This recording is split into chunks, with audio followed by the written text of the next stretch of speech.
Hello students, आज हम कुछ एक एग्जांपल सोल्व करेंगे जो कि हमने प्रीवियस क्लास के अंदर डिस्कस की थी क्रिस्टल फील्ड थ्योरी और वैलेंस बॉन्ड थ्योरी उसके बेसिस के ऊपर। तो कोऑर्डिनेशन कंपाउंड्स में जब हमने दो टाइप की ज्योमेट्री पढ़ी क्रिस्टल फील्ड थ्योरी के अंदर, एक तो थी हमारी ऑक्टाहेड्रल कॉम्प्लेक्स आए और एक आए हमारे टेट्राहेड्रल कॉम्प्लेक्स। ठीक है, जो ऑक्टाहेड्रल कॉम्प्लेक्स थे उसके अंदर क्या था, जो डी ऑर्बिटल थी वो स्प्लिट हो रही थी, एक अपर 2 सेट के ऑर्बिटल्स में और एक लोअर 3 सेट्स के ऑर्बिटल। जबकि टेट्राहेड्रल के कॉम्प्लेक्स में इससे रिवर्स था, अपर 3 सेट ऑर्बिटल्स का था और लोअर था 2 सेट ऑर्बिटल्स का। इसका नाम क्या था 3 सेट वाले का, T2Z, और इसका नाम क्या था EZ। और यहाँ पे इसके टर्म क्या आ रहे थे, इसके लिए टर्म थी T2 और इसके लिए टर्म यूज कर रहे थे E।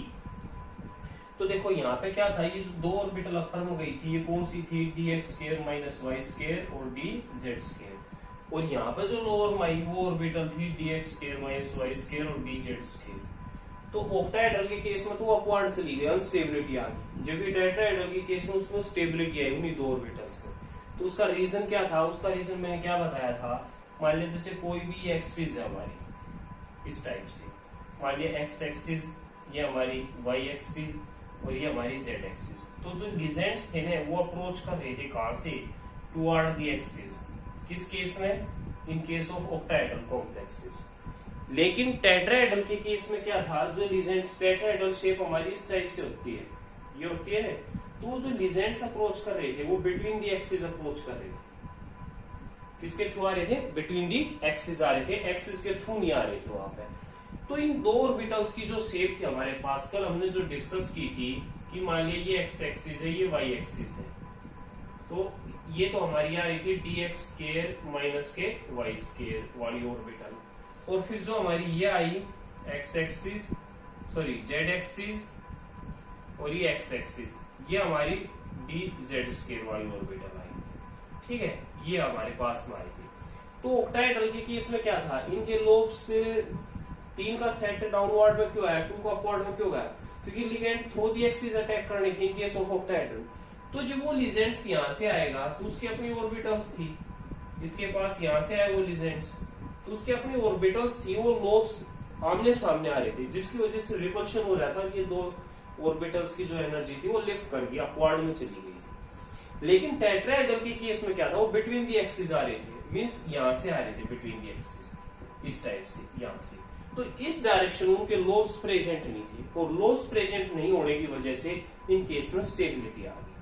जो हमारा 3 का सेट बचा, dxy, dyz और dzx, इनके लोब्स बिटवीन दी एक्सिस थे, वो उसके कॉन्टेक्ट में आ गए टेट्राहेड्रल में, और वो इसलिए अपवर्ड में चले गए, वहां पर अनस्टेबल हो गए। ठीक है, तो ये कॉन्सेप्ट था कि ये डाउनवर्ड में क्यों आया T2Z का सेट, और टेट्राहेड्रल के केस में T2 अपवर्ड में क्यों गया, उसका क्या रीजन।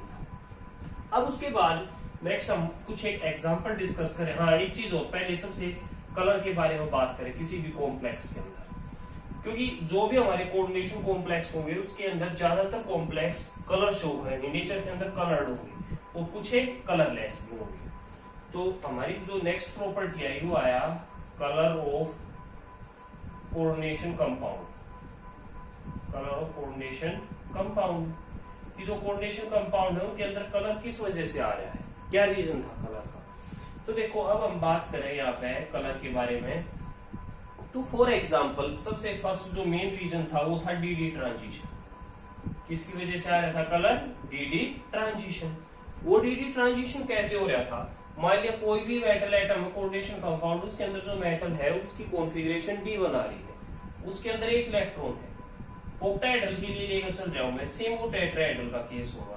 तो देखो यहाँ पे मेरे पास T2Z और EZ का सेट है, ये T2Z और ये EZ, इसके पास में ये एक इलेक्ट्रॉन है। नेक्स्ट केस में क्या होगा, जब ये कलर शो करेगा तो यही इलेक्ट्रॉन एनर्जी गेन करेगा और इस लेवल से, ग्राउंड लेवल से एक्साइट होकर अपर लेवल के अंदर चला जाएगा, मूव कर जाएगा। तो excitation of electron take place करेगा, और ये अनस्टेबल थी स्टेट, इसलिए वो वापस ग्राउंड स्टेट में होगा, जो कोरोस्पोंडिंग वेवलेंथ रीजन के अकॉर्डिंग वो एनर्जी एमिट करेगा, जिसकी वजह से हमने कलर ऑब्जर्व होगा उसके अंदर। तो सबसे पहली कंडीशन तो यह क्या थी, किसी भी कोऑर्डिनेशन कंपाउंड में कलर शो करने के लिए वो जो डी ऑर्बिटल थी ना, अगर उसके अंदर 0 इलेक्ट्रॉन आ रहे हैं मेटल की डी ऑर्बिटल्स में कंपाउंड के अंदर, या उसके अंदर D5 आ रहे हैं या D10 आ रहे हैं, तो वो कॉम्प्लेक्स होंगे कलरलेस। कैसे होंगे? कलरलेस वो कॉम्प्लेक्स। लेकिन अगर उसके अंदर कॉन्फ़िगरेशन आ रही है D1, D2, D3, D4, D6, D7, D8, D9, और अगर यह कॉन्फ़िगरेशन आई तो कंपाउंड नेचर के अंदर कैसे होंगे? कलर्ड होंगे, कलर शो करेंगे वो, क्योंकि उसके अंदर अनसिमेट्री होगी इन ऑर्बिटल्स के अंदर, और T2G से Eg के अंदर इलेक्ट्रॉन्स का एक्साइटेशन पॉसिबल है, तो उसकी वजह से उन कंपाउंड्स के अंदर क्या आ जाएगा? कलर आ जाएगा। और मेन रीजन क्या था उसका? DD transition. ठीक है।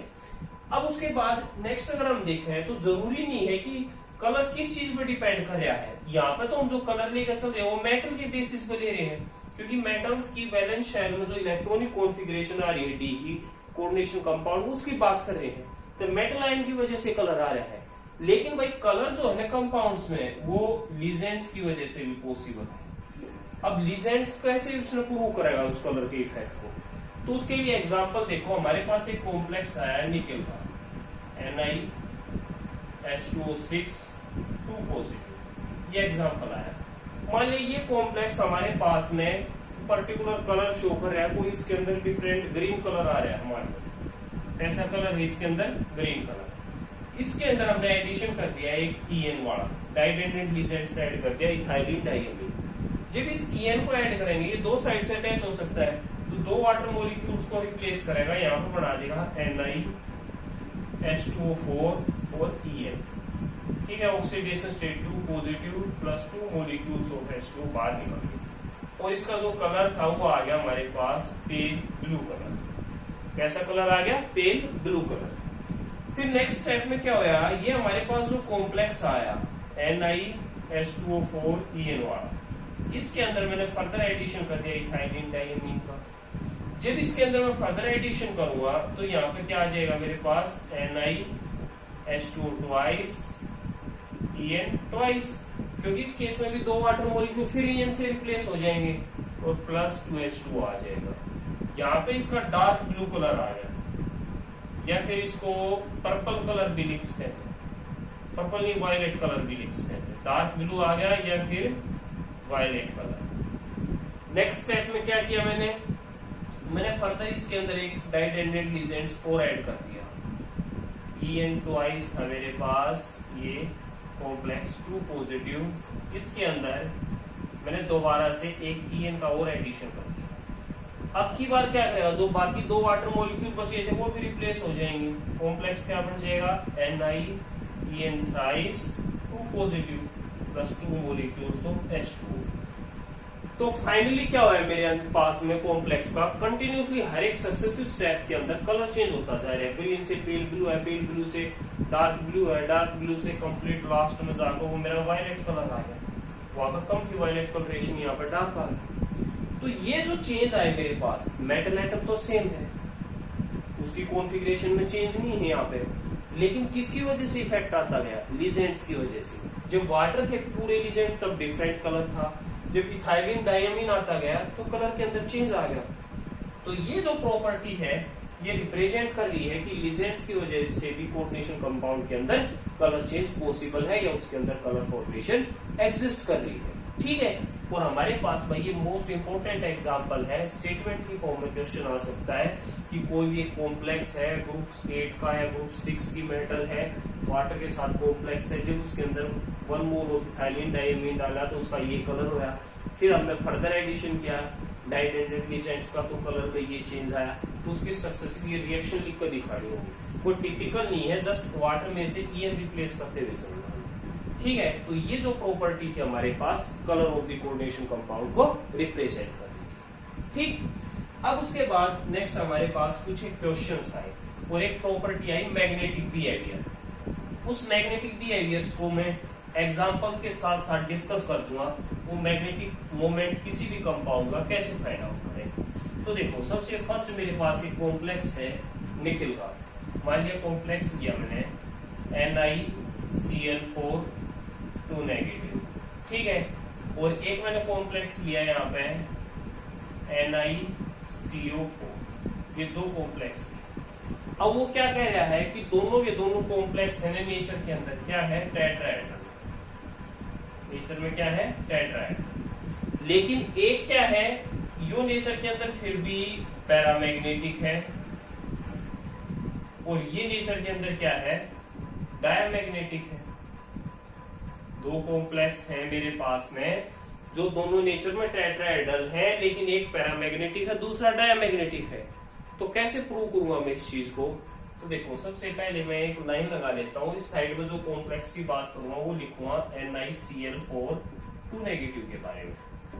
दोनों के अंदर वही मेटल एटम क्या हमारे पास में, निकिल है। तो निकिल की एटॉमिक नंबर होता है 28 और उसकी कॉन्फ़िगरेशन क्या होती है 3d8 4s2, ये होती है कॉन्फ़िगरेशन। यहाँ पे निकल की जो ऑक्सीडेशन स्टेट में निकाली x -4 = -2 और x = +2 आ गई, मीन्स कॉन्फ़िगरेशन निकल 2 पॉजिटिव मेरा जो है ऑक्सीडेशन स्टेट यहाँ पे एग्जिस्ट करेगी। अब निकल 2 पॉजिटिव के लिए मैं कैसे लिखूंगा वो देखो। सबसे पहले मैंने ग्राउंड स्टेट में रिप्रेजेंट करना है। ये मेरे पास d ऑर्बिटल आ गई, d के अंदर 5 ऑर्बिटल का सेट था, फिर मेरे पास 4s और फिर मेरे पास आ गया यहाँ पे 4p। ये मेरे आया 3d 4s 4p। d के अंदर 8 इलेक्ट्रॉन्स है, 1 2 3 4 5 6 7 8 आ गए।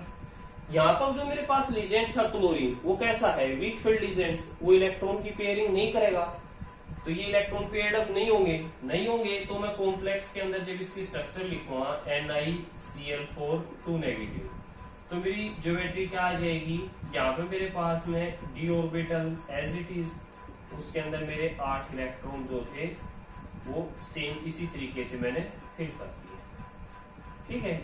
फिर मेरे पास 4s और फिर यहाँ आ गई मेरे पास 4p। एक मेरा क्लोरीन Cl यहाँ पे भाई लीजेंट्स डोनेट करेगा, एक Cl इसके अंदर, एक Cl यहाँ पे, एक Cl यहाँ पे। तो ये इलेक्ट्रॉन्स का डोनेशन हो गया, ये मेरे कॉम्प्लेक्स फॉर्मेशन होगी। हाइब्रिडाइजेशन क्या आई मेरी sp3, क्योंकि एक s ऑर्बिटल यूज हुई और 3 मेरी p यूज हुई, इसलिए मेरी हाइब्रिडाइजेशन क्या आ जाएगी, यहाँ पे हाइब्रिडाइजेशन आ गई मेरी sp3। और sp3 हाइब्रिडाइजेशन में शेप कैसी होती है, टेट्राहेड्रल। कैसी शेप होगी, टेट्राहेड्रल। अगर dsp2 होती है ना तो स्क्वायर प्लेनर होती, लेकिन यहाँ पे sp3 थी इसलिए हाइब्रिडाइजेशन कैसी आई, टेट्राहेड्रल। अब मैं इसकी बात कर रहा हूँ, इस कॉम्प्लेक्स की NiCO4 वाले की, इसको लेकर चल रहा हूँ। यहाँ पे NiCO4 की बात करूँ तो मैं निकल की ऑक्सीडेशन स्टेट मेरी क्या आएगी, यहाँ पे 0 ऑक्सीडेशन स्टेट आएगी निकल की।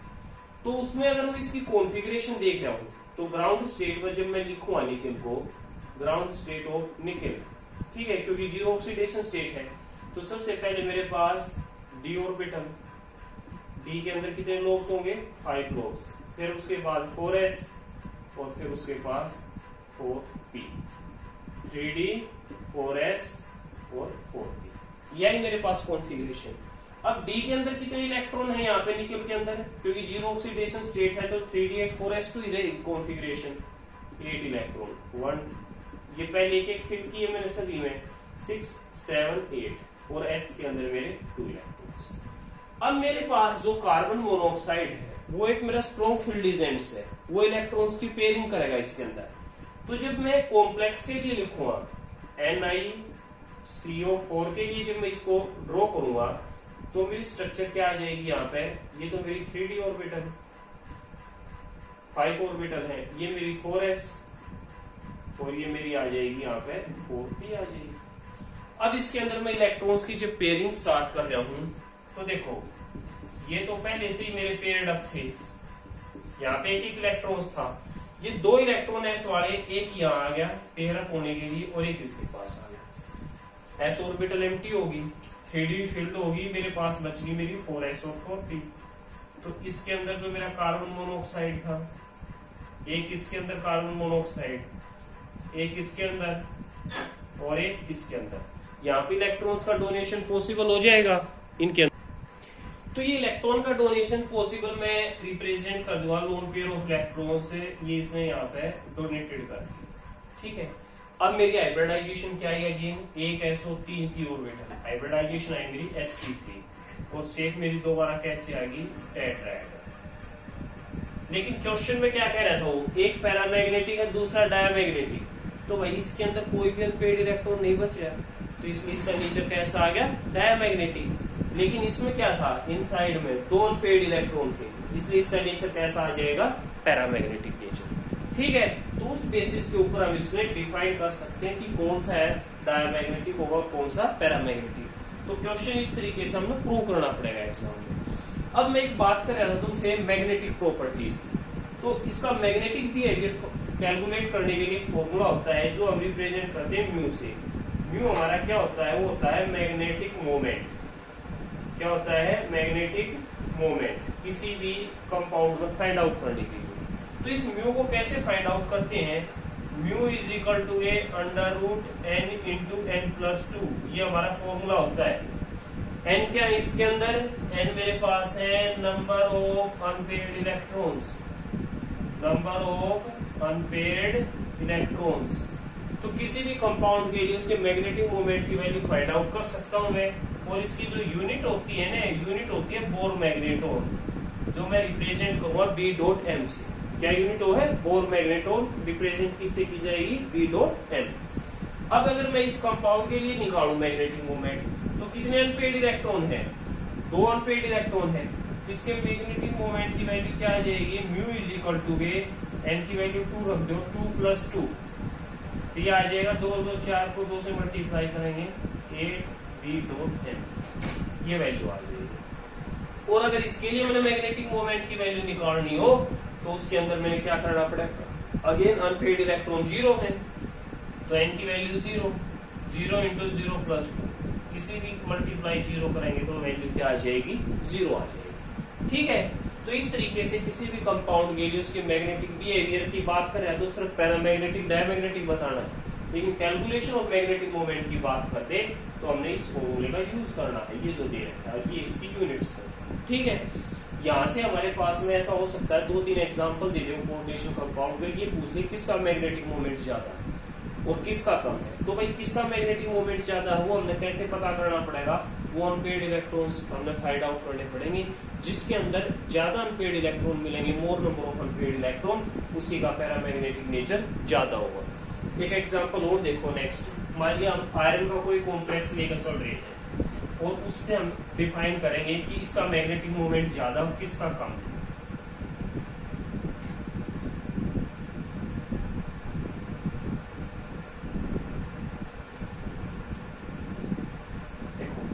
ये लास्ट एग्जांपल आज क्लास के लिए, मान लिया हमने यहाँ पे एक कंपाउंड लिया FeH2O6 3 पॉजिटिव, और एक एग्जांपल लिया हमने FeCN6 3 नेगेटिव, ये लिया।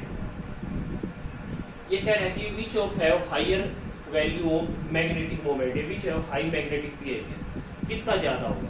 तो अगेन हमने कॉम्प्लेक्स के लिए उसकी कॉन्फ़िगरेशन लिखकर देखनी पड़ेगी वैलेंस बॉन्ड थ्योरी के बेसिस पे।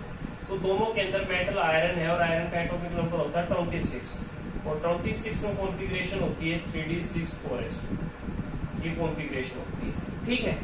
यहाँ पे ऑक्सीडेशन स्टेट निकालेंगे तो आयरन की ऑक्सीडेशन स्टेट तो यहाँ पे +3 रहेगी, दूसरी कॉन्फ़िगरेशन क्या बन जाएगी 3d5-4s0, दो s में से और एक d में से रिमूव हो जाएगा इलेक्ट्रॉन।